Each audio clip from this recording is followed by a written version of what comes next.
Est-ce qu'un enfant de BCK peut louer le Seigneur? Ce matin, j'ai un thème qui va nous aider. Un thème qui va nous emmener à ne pas perdre notre bonheur. Vous voyez, le problème de l'église en général, c'est que nous sommes des beaux parleurs, mais nous sommes des mauvais agisseurs. Je réponds, nous sommes des beaux parleurs. Quand tu entends un chrétien parler, tu diras, mais certainement que cet homme, cette femme-là, assurément sera béni. Mais quand tu ouvres le livre de sa vie, c'est une poubelle à ciel ouvert. Le témoignage n'est pas ce qu'on dit de toi. Le témoignage, c'est ce que Dieu sait de toi. Les gens peuvent se mettre ensemble pour te cribler comme du froment. Mais si Dieu est avec toi, qui pourra contre toi? Le problème de l'église, c'est une hypocrisie. Ce que tu fais et ce que tu dis ne prennent pas le même chemin. Et c'est là que ça blesse. Nous n'avons pas besoin d'un homme de Dieu ou des chrétiens qui savent parler, réciter les versets. Nous avons besoin simplement de chrétiens, de serviteurs de Dieu qui peuvent appliquer ce qu'ils prêchent, qui peuvent simplement appliquer un verset de la parole de Dieu afin que sa vie devienne le meilleur message. Tu peux prêcher, mais moi je regarde qui tu es. Ce que tu es prêche plus fort que ce que tu dis. La manière dont tu es en train de manigancer des choses dans le secret ne peut pas ouvrir ton ciel. Le thème de ce matin, c'est avec qui tu couches. Pose la question à ton frère. Même si c'est un pasteur, pose la question.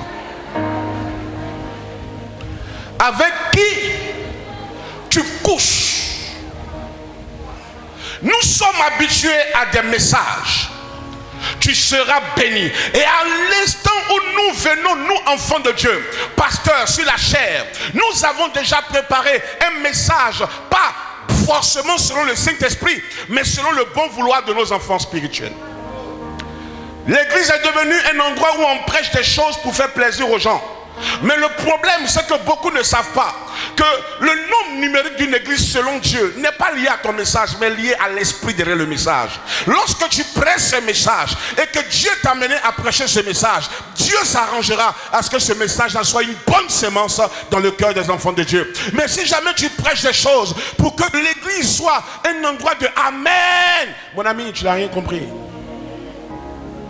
Il y a des gens, lorsqu'on ne prêche pas, tu seras béni, la personne dort. Parce que le diable a connecté ton esprit à des prédications bonbons. Tu as une fois vu quelqu'un qui n'a pas sémé qui moissonne? Tu as une fois vu quelqu'un qui n'a pas sémé qui voit la gloire? Mon ami, à l'instant où on est arrivé là, on s'est peut-être blagué pendant la semaine, pendant l'année, mais au moins la dernière semaine, on peut se dire la vérité un peu. Hein? Tu regardes ta vie là, est-ce que ça ressemble à quelqu'un que Dieu va bénir? Mais quand on dit que quelqu'un sera béni, tu lèves ta main. C'est comme un chômeur qui est pressé pour pouvoir fêter fête du travail. Toi, tu travailles. La plupart de la fête du travail est beaucoup célébrée par les chômeurs. Quand férié arrive, le chômeur est content. Oh, pour toi, tous tes jours sont fériés. Avec qui tu couches? Pose ça à ton voisin. Avec qui tu couches? Numéro 1, des gens ont prêché et certains chrétiens ont relayé que le problème de l'homme, en parlant de Adam et d'Ève, a été un problème de la pomme qui figure ou qui symbolise le péché sexuel. C'est faux. C'est faux. Parce que la Bible dit en Genèse 1:28, Dieu les bénit. C'est au commencement du monde. Dieu les bénit. On parle de les bénir. On parle de qui? Adam et Ève. Dieu les bénit et Dieu dit, soyez féconds, multipliez, remplissez la terre. Donc ça veut dire que Dieu a déjà donné l'autorisation à Adam d'aller sexuellement avec Ève pour qu'il puisse être fécond, pour qu'il puisse multiplier, pour qu'il puisse remplir la terre. Donc l'acte sexuel n'est pas le péché symbolisé par la pomme. Sinon le péché c'est la pomme. Mais l'acte sexuel là. Parce qu'aujourd'hui quand on t'a dit Adam et Ève ont mangé la pomme, on a mis dans ton esprit que ça c'est l'acte sexuel. C'est pas ça? Lève la main si c'est ça. C'est ça, non? Lève la main. Voilà.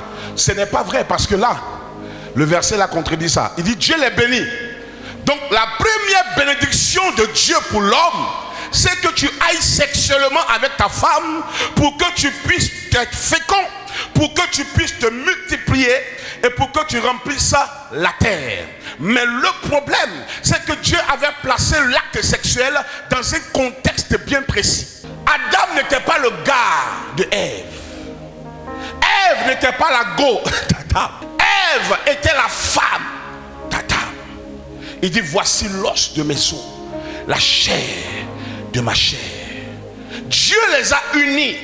Le premier mariage, le premier maire de l'humanité, c'est l'Éternel. C'est lui qui a uni, qui a célébré le mariage d'Adam et Ève. Et à partir de ce mariage-là, quelque chose s'est passé.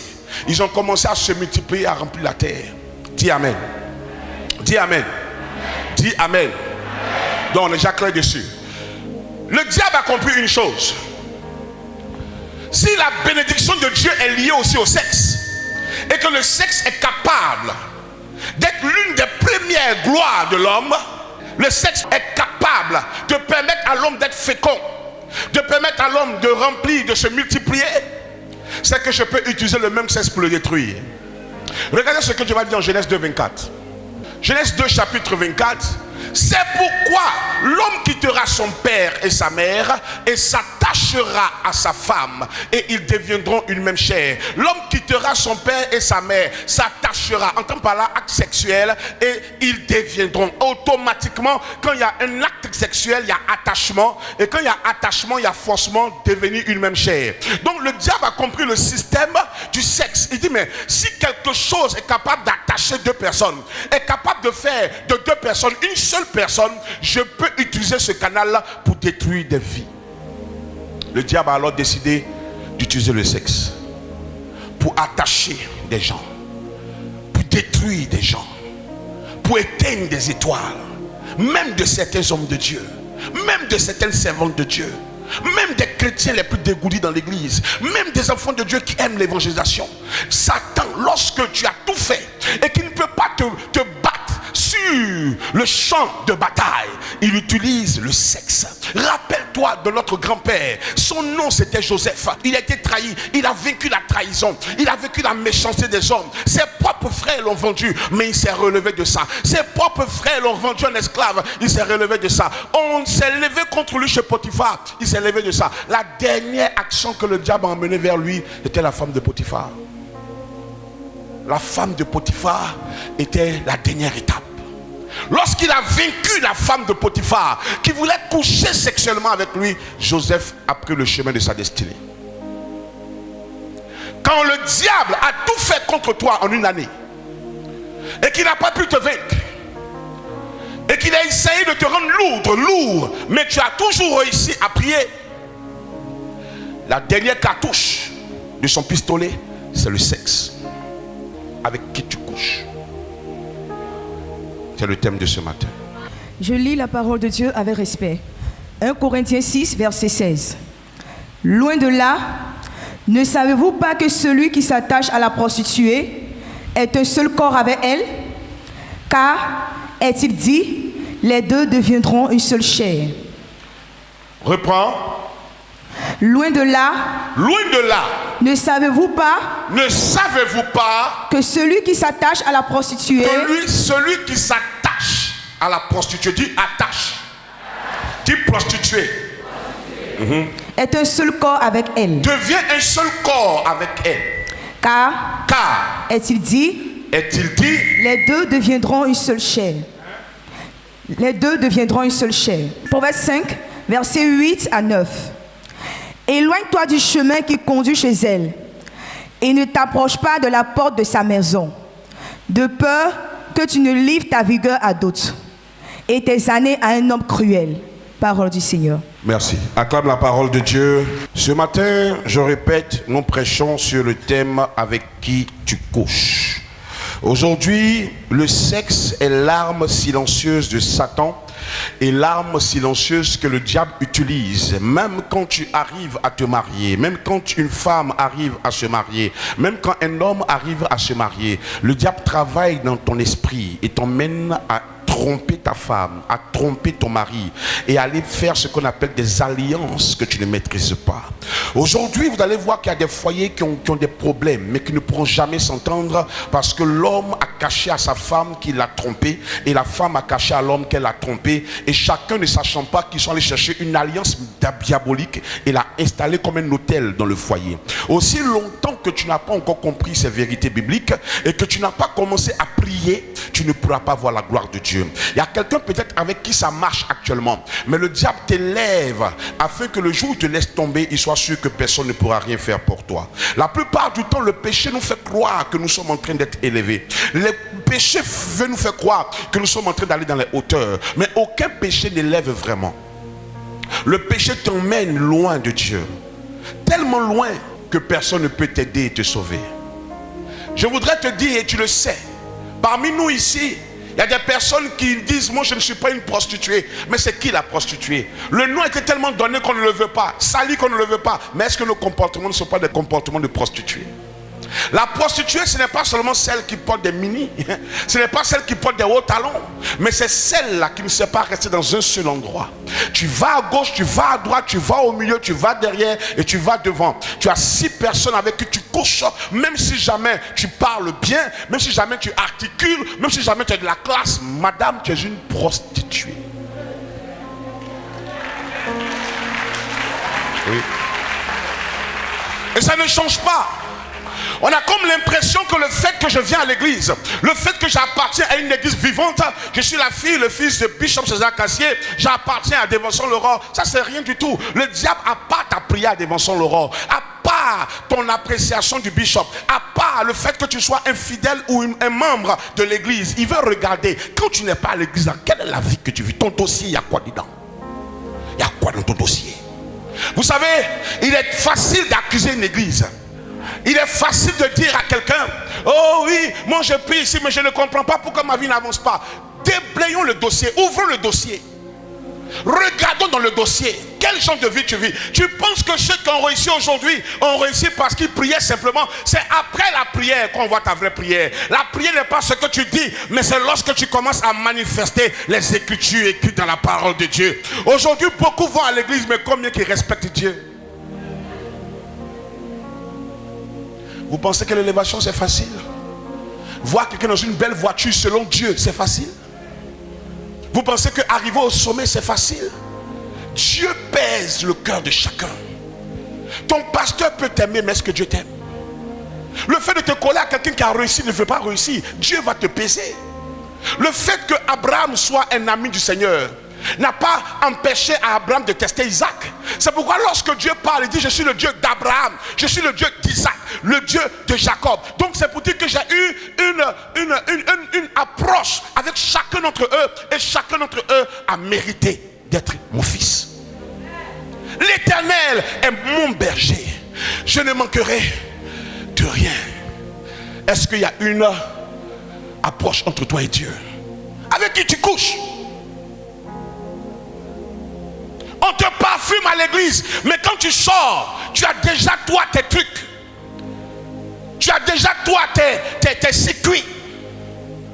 Tu peux parfumer le péché, mais il ne pourra jamais sentir bon, camarade. Et Dieu a l'œil qui voit ce que tu fais. Dans la dernière semaine, tu peux mettre des posts sur ton mur. Tu peux écrire tout ce qu'on écrit. Tu peux mettre Jésus est ma vie. Tu peux même changer ton nom de Facebook pour mettre Jésus lumière. Mais est-ce que ta vie n'est pas ténèbres? Notre vie est une hypocrisie. Change de vie. Donc toi et moi, où tu dois faire une expérience avec Dieu. Celui qui brille par ses propres efforts va toujours être essoufflé. Mais quand Dieu t'élève, tu ne fais plus d'efforts. Parce que même où tu penses que tu ne vas même pas avoir une bénédiction, Dieu te met là-bas des bénédictions. À un tel moment que tu es, écoutez, Dieu est tellement un bon père qu'il ne peut pas laisser son enfant être fatigué d'une année à la fin. C'est pas possible. Donc vous, dans les églises qui êtes les enquêteurs, les investigateurs, vous dans les églises, qui aimez voir pourquoi celui-là est là depuis longtemps et puis Dieu ne le bénit pas, connais-tu son dossier? Qu'est-ce qui te blague? Son alléluia, son amen, ou bien sa danse? C'est rempli d'hypocrisie. Il y a des gens parmi nous ici qui sortent entre eux dans l'église. Il y a des gens parmi nous ici qui sortent avec des gens dans l'église. Il y a des gens parmi nous ici qui ont 3 gars. Il y a des gens parmi nous ici qui ont 3 go. Il y a des gens parmi nous ici qui sont mariés mais qui ont une petite dans l'église. Vous ne voulez pas qu'on parle de ça? Mais on va parler de ça. Parce que c'est ça qui fait que tu n'es pas béni. J'aurais fait mon travail, je t'aurais prêché la vérité, mais le reste t'appartient. Le reste t'appartient. Les gens peuvent te salir, les gens peuvent dire du n'importe quoi sur toi, mais aussi longtemps que Dieu connaît ton cœur, les gens se fatiguent pour rien. Mais si les gens t'accusent et que ce qu'ils disent de toi est réellement vrai, mon ami, même parmi ceux qui applaudissent, il y a d'autres dedans. Proverbe 5, le verset 8 à 9. Éloigne-toi du chemin qui conduit chez elle et ne t'approche pas de la porte de sa maison, de peur que tu ne livres ta vigueur à d'autres et tes années à un homme cruel. C'est fort. Alors, je veux qu'on voie 8 mots et puis je vais continuer à prêcher. À partir de ce verset, le premier mot que je veux que tu retiennes, c'est le mot chemin. Éloigne-toi du chemin. Le mot chemin ici signifie en fait le mot en hébreu derek. Derek qui signifie en fait la manière, les habitudes. Le chemin ici n'est pas en fait une route que tu prends pour aller à Makori, une route que tu prends pour aller à Port-Boué, une route que tu prends pour aller à Yopougon, une route que tu prends pour aller au plateau. Mais on parle ici de derek, qui est une manière, une habitude. Souvent, ce n'est pas parce que tu veux, mais les habitudes que tu as là vont t'emmener là-bas. Comment tu peux sortir de ta maison, mais tu cherches ce qui peut monter? Tu es une chrétienne, mais tu cherches des habits. Quand tu vas acheter des habits, tu ne cherches pas des habits en fait qui peuvent te couvrir, mais tu cherches des habits qui peuvent te découvrir. Je ne sais pas si tu comprends ce que je veux dire. Tu ne cherches pas quelque chose qui est classe, qui est beau, mais qui est couvert. Mais tu cherches des choses qui peuvent te mettre, selon toi, en valeur. Je vais être en pime, je vais être en prime en fait. Mais en prime là, ça attire des primeurs. Lorsque tu as une habitude et qu'à la fin tu es surprise de ce que cette habitude provoque, on appelle ça tu es hypocrite. Parce qu'en allant acheter les habits que tu as achetés là, c'est le résultat qui est là. Tu es un homme et les vêtements. Aujourd'hui, personne ne veut porter loin du corps. Mais ton papa a porté loin du corps, c'est pourquoi ta maman a aimé. Mais aujourd'hui, tu veux porter près du corps, c'est pas mal. Mais vous qui portez dans le corps là, c'est ce que je ne comprends pas. Loin du corps, ça passe. Près du corps, ça passe. Mais dans le corps, ça veut dire c'est ceux qui portent des jeans, il faut de l'huile 25 pour enlever. Mais tu vas où avec ça en fait?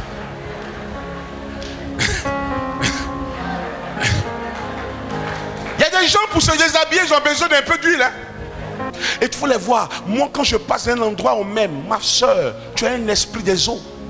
Une femme qui véritablement sait que Dieu l'a destinée à un homme. Elle se fait belle, elle se fait chic pour prouver qu'elle sert un grand Dieu, mais elle ne se met pas en mode attirance. Attention au chemin, au derek, la manière, l'habitude que tu as, les habitudes que tu as. Est-ce que quand tu te maquilles, avec quelle idée? Tout commence par la pensée que tu as. Quand tu sors le matin, est-ce que tu cherches à ce qu'on te regarde ou bien tu cherches à ce qu'on voie la gloire de Dieu sur ta vie? Nos habitudes, nos manières, et ce qui fait qu'on finit par pécher. Il y a des gens quand ils sortent pour qu'on prenne leur numéro. Le mariage, ça vient de Dieu. Quand Dieu te destine une personne, il te l'envoie. Quand Dieu, je répète, quand Dieu te destine une personne, il te l'envoie. Quand Dieu veut que ce soit la personne qui soit ton mari ou ta femme, il te l'envoie. Adam n'est pas allé chercher Ève. Adam a regardé, mais c'est Dieu qui a envoyé Ève. Dieu a fait sortir Ève. Dieu dit voilà. Dis Amen. Les gens pour pouvoir t'attirer, les gens pour pouvoir être attirés par toi, les gens pour prendre ton numéro, il y en a. Mais ceux qui vont te mettre dans un foyer puis te respecter là, ils ne viendront jamais vers toi à cause de tes mollets qui sont sortis. Que je ne comprends pas. Tu ne comprends pas quoi, ma fille? Tu ne comprends pas quoi, mon fils? Tu penses que la vie est facile? Tu penses que tu es trop intelligente? Tu penses que ta petite liste de 5 gars, tu les jettes? Tu penses que tu es... Mais tu es en train de te détruire. Je vais t'expliquer ça tout à l'heure. Alors, je veux que tu retiennes ces mots et on va continuer. Alors, le mot porte. ne t'éloigne pas ne t'approche pas de la porte. Le mot porte signifie pétache, ouverture. Le mot maison ici signifie baïf. Baïf qui veut dire en fait aussi le corps humain. Donc quand on parle de la porte de sa maison, on ne parle pas seulement de la porte d'une maison à 4 murs. On parle aussi du sexe qui te permet d'avoir accès à la vie de la personne. Parce que Bayef signifie le corps humain. Donc la maison est semblable aussi au corps humain. Et Dieu nous l'a dit, votre corps est le temple, est une maison du Saint-Esprit. Donc quand on parle de l'ouverture, en parlant de porte, et quand on parle de Bayef, en parlant de maison, on parle du corps humain. Donc le corps d'une personne là, c'est aussi une maison. Ne t'approche pas de ce genre de corps. Ne t'approche pas de ce genre de personne. Ne t'approche pas de ce genre de maison. Parce que le résultat, on dit... de peur que tu ne livres. Le mot livrer ici est le mot Nathan, qui signifie donner ou vendre. On dit que tu ne livres ta vigueur. Le mot vigueur en hébreu signifie hold. Hold qui signifie l'éclat, majesté. Vous allez voir des personnes, ils sautent avec quelqu'un, mais quand ils finissent cette relation, ils deviennent sombres. Dans les quartiers, il y a toujours des belles petites filles qui viennent avec une étoile. On dit la fille elle est belle, la fille, oh la fille là, elle est vraiment jolie. Mais quand elle rentre dans le péché, arrivé un moment, tu as comme l'impression qu'elle a perdu sa lumière. Elle a vieilli, elle a séché, elle a fané. Parce qu'en fait, quelqu'un a pris son éclat. C'est l'éclat là qu'on appelle la gloire. La gloire, personne ne le voit. Regarde, c'est pourquoi souvent tu n'as pas l'argent, mais tu as un éclat. On appelle ça la majesté, une splendeur. Quand tu arrives quelque part, même quand tu n'as pas l'argent, c'est toi qu'on remarque. Pourquoi? L'éclat spirituel. Mais quand quelqu'un te voit, il ne te voit pas seulement à cause de ta beauté. Il y a des gens dans la ville qui remarquent ton éclat, ta splendeur, ta majesté, ton étoile, ta gloire. Et il veut sortir avec toi à cause de ta gloire, à cause de ta majesté. Tu te vois trop belle, mais ce n'est pas ta beauté en fait. Même si tu es belle, mais il y a quelque chose qui est caché, l'éclat. Quand tu perds l'éclat, n'importe le lieu où tu entreras, les gens ne te regarderont plus. Tu as comme l'impression que tu n'as pas changé, mais les portes se ferment pour toi. Tu as comme l'impression que rien n'a changé, mais les choses ne sont plus pareilles. Parce que tu avais quelque chose, tu avais une majesté, tu avais un éclat qui fait que les gens t'aimaient, les gens t'admiraient, mais tu as perdu l'éclat. Tu es la même personne, mais tu n'as plus d'éclat. Qui t'a volé cet éclat? Avec qui tu couches? Avec qui tu couches? Alors, le cinquième mot, de peur que tu ne livres ta vigueur à d'autres. Le mot d'autres ici, c'est le mot aker. Aker qui signifie le suivant. Donc ça veut dire que de peur que tu ne donnes ta gloire au suivant. Tu sors avec la fille. Fais attention, de peur que tu ne livres ta gloire au suivant, celui qui va sortir avec elle après toi. Ça veut dire qu'il y a des gens qui font des passe-passe de gloire sans savoir. Tu sois avec une fille, tu laisses ta gloire, et celui qui vient après toi sortir avec elle récupère ta gloire. C'est le verset qui dit. C'est le verset. Aker, suivant. Et de peur que tes années, et que tu ne livres tes années. Le mot année ici est le mot chané, qui signifie ta durée de vie. Il y a des gens qui devaient vivre 90 ans, mais qui ont vécu 30 ans. Parce que tu as couché avec la mauvaise personne. Et la personne a récupéré les années de ta vie. De peur que tu ne livres à un homme cruel. L'homme cruel ici, je l'ai souligné, ça signifie Akzari. Akzari qui signifie homme violent, féroce et homme qui fait couler le sang. Donc ça veut dire que dans ce monde, quand tu couches avec quelqu'un, l'identité, femme ou homme de cette personne peut influencer ta vie.